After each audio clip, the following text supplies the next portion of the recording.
What is going on, Jaguars fans? Welcome in to this episode of Jags Now, presented by our wonderful friends over at Prize Picks. On today's show, we're going to be talking about Travis Hunter, and more specifically, what Liam Cohen and James Gladstone had to say about the former first-round pick out of the University of Colorado, his kind of role in the league, and where they view he will be going into year two. Guys, just want to say thank you so much for the recent support here on the channel. And it's just a huge credit to you guys that we are where we are right now, but we're not stopping. All right. Some people they get after the draft and they say, hey, we'll see you late July, early August, and, want to kind of take a break. And nothing wrong with that. But us here at Chat Sports, we grind, we put out content all 12 months out of the year, including the month of May, June, and July. So you're never going to want to miss a beat. If you always want to stay locked in on the latest for your Jacksonville Jaguars, hit that subscribe button on today's show. All right. So what we're going to do is I'm going to kind of read the quotes that have been recently been circulating online from both Gladstone and Cohen, get my kind of general thoughts on this, discuss Travis Hunter as a whole, and again, kind of turn over to you guys there at the end. So without any further ado, let's get into what Liam Cohen kind of had to say. So this was a tweet that was put out by the Jacksonville Jaguars on their own social media page, just talking with Liam Cohen. And this is what he had to say in regards to Travis Hunter. The plan has not changed at all. He is going to play both sides of the football just as we drafted him to do. We have the same vision for him in terms of being able to give him those opportunities. Now, it is day by day in terms of what he looks like in terms of process of rehab. He's obviously recovering from that LCL injury.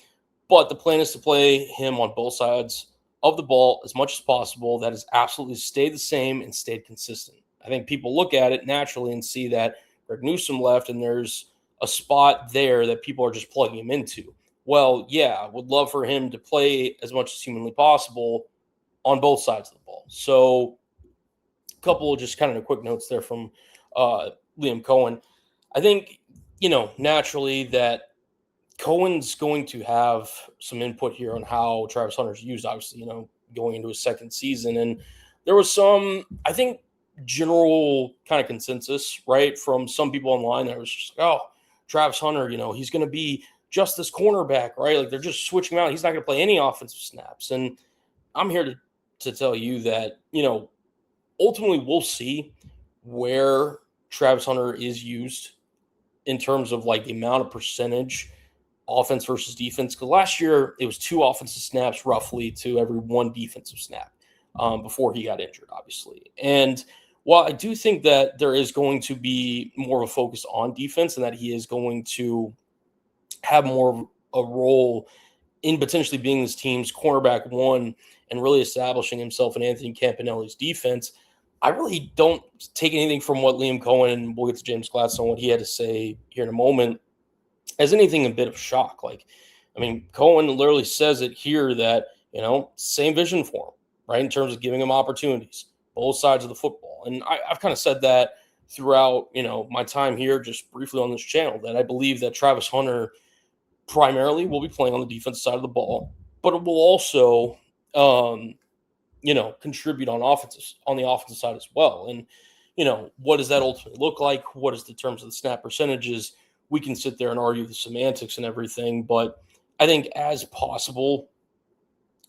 much as humanly possible is really the key phrase that I kind of took note from this, and that I think both Gladstone and Cohen realized that Hunter's best in terms of use for him and ways that he could help out the team the most is at that cornerback position. Not to say that he also can't help as a wide receiver, as we've talked about, but I just think that corner is going to play the bigger role. Therefore, corner will take a significant spike, I think, and that, offense will see kind of where things land in terms of where he can kind of contribute. So we'll get into what James Gladstone had to say, and then again, just my overall thoughts on this Travis Hunter, kind of just latest update here on the show. But guys, would not be able to do this episode of Jags Now without our wonderful friends over at Prize Picks. Today's show is sponsored by Prize Picks, America's #1 sports picks app.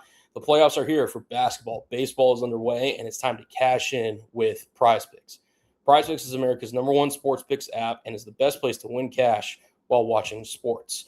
PrizePicks is available in most states, including California, Texas, and Florida. The app is really easy to use. Just pick more or less on a few player stats and lock in your lineup. I've got a 2-player season-long football lineup for you guys that, again, you can mix things up. You can even have football lineups, even though there are no games currently being played. But I've got a lineup here. I'm going to take the more on Emeka Buka's 849.5 receiving yards and more on Basal Tutin's 725.5 rushing yards. I think with obviously Travis Etienne leaving in free agency and also Mike Evans leaving in free agency, both these guys are due for an uptick in production. That's a $20 lineup to win $60 there on your screen. New user offer.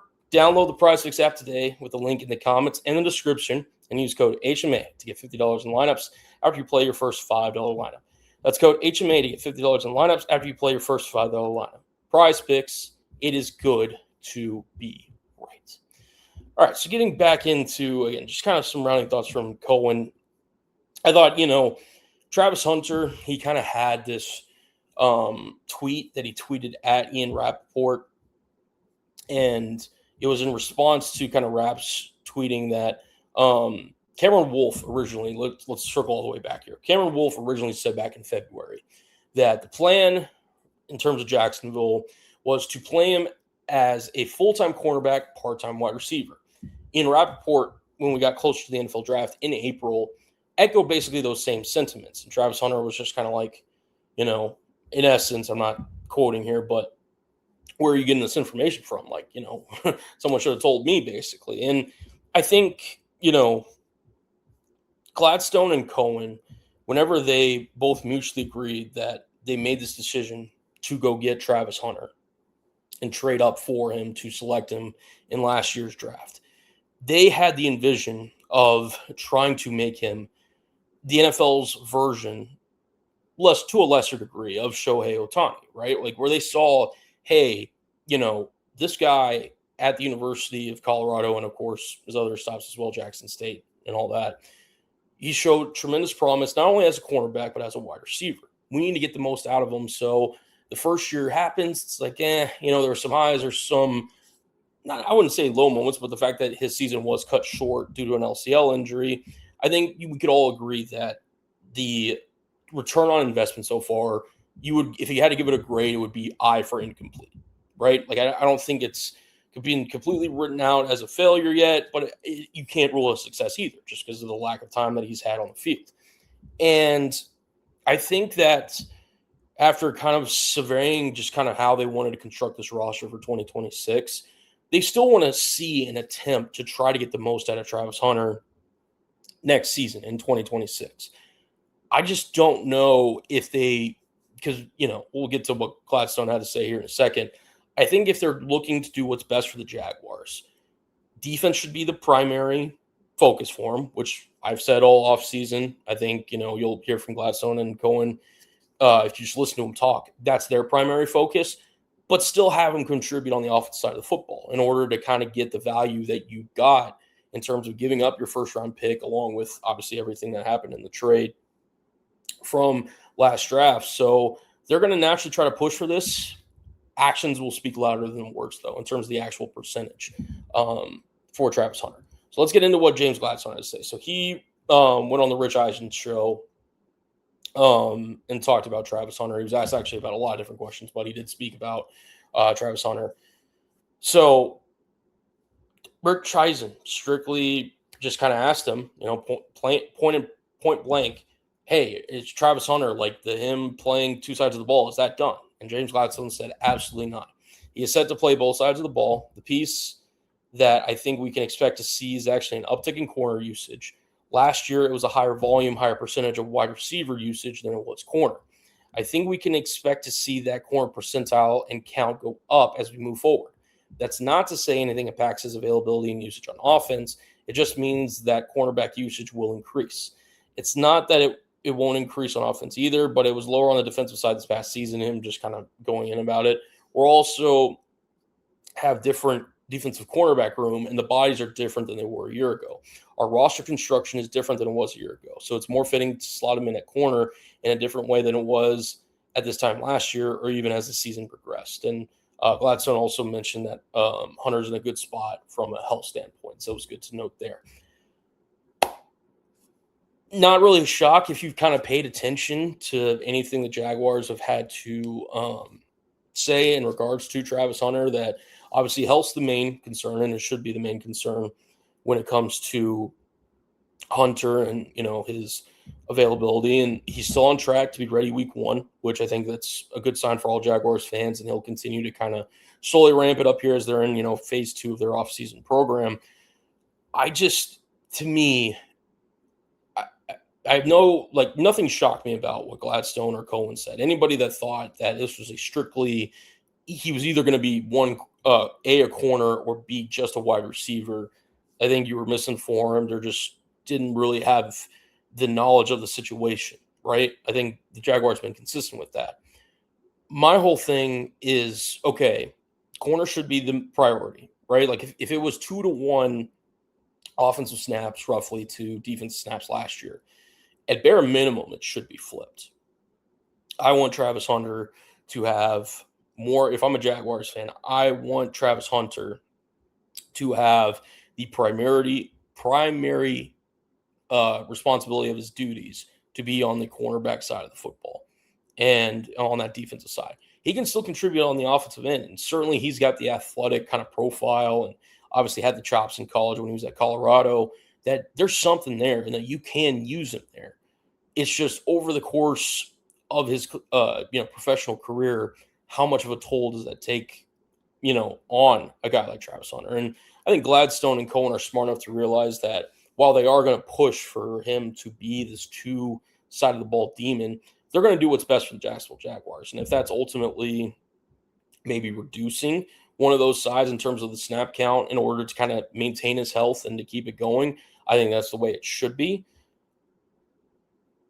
I'm very curious to know what the actual snap count is, because I think they'll do the right thing in terms of him getting those snap counts. Personally, I wouldn't even mind if it's like 3-1 in terms of defensive snaps compared to offensive snaps.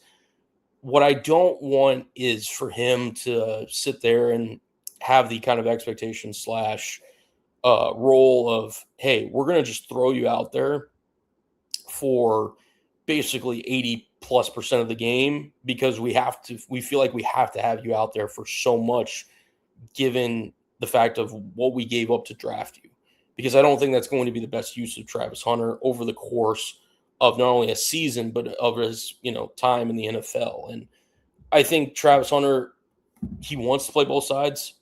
The Jaguars have said that they're willing to play him at both sides and have him kind of exercise that out, but it's not an easy thing to do. This is me just speaking completely, just my take, my opinion.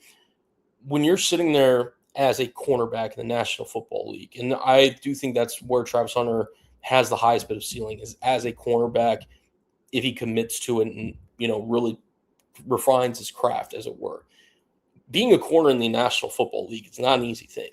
Just in the AFC South alone, right? You've got Alec Pierce, who just signed a massive contract in free agency, right? You've got Nico Collins, who is a built, physically imposing, kind of outside wide receiver.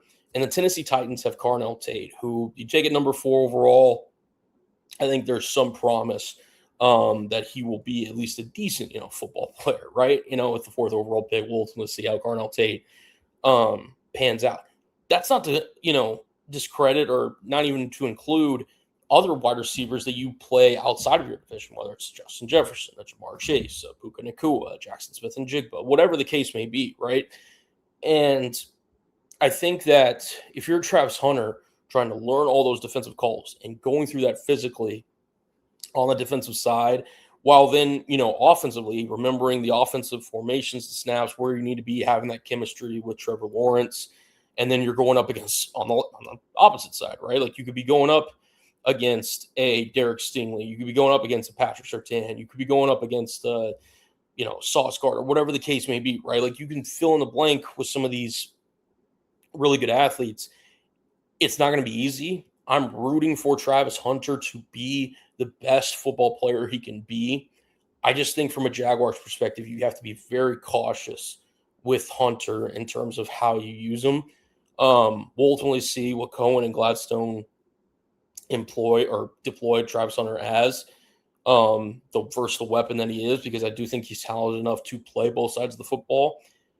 I just hope for his sake that they have his kind of health in mind when it comes to those decisions, because yes, it was an injury, and I'm not saying it should be a major concern, but he did get injured, right? His first year having this kind of workload that he did. They're now talking about increasing it. What does that mean for Travis Hunter long term? Ultimately, we'll wait to see and find out. But before we get out of here, guys, I just want to ask you guys down below, if you guys had to predict which position Travis Hunter will play more of in 2026. If you think it's cornerback, type CB down below in the comment section. Or if you think it's wide receiver, type WR down below. I'm just kind of curious your all's thoughts. If you want to even go above and beyond, type cornerback and wide receiver and just give me like how much of a percent of each snaps for each of those positions you think Travis Hunter will play in 2026. If I had to personally guess, I do think he'll play more corner than wide receiver. If I had to say, I'm hoping that it's like 80% corner, right? Like 80% of the cornerback snaps. And then wide receiver, could you give me like somewhere between 40-ish to maybe 50? 2-1, roughly. Like anywhere from that 30 to like 50 range is probably the high end, but like 30 to 40% of the offensive snaps.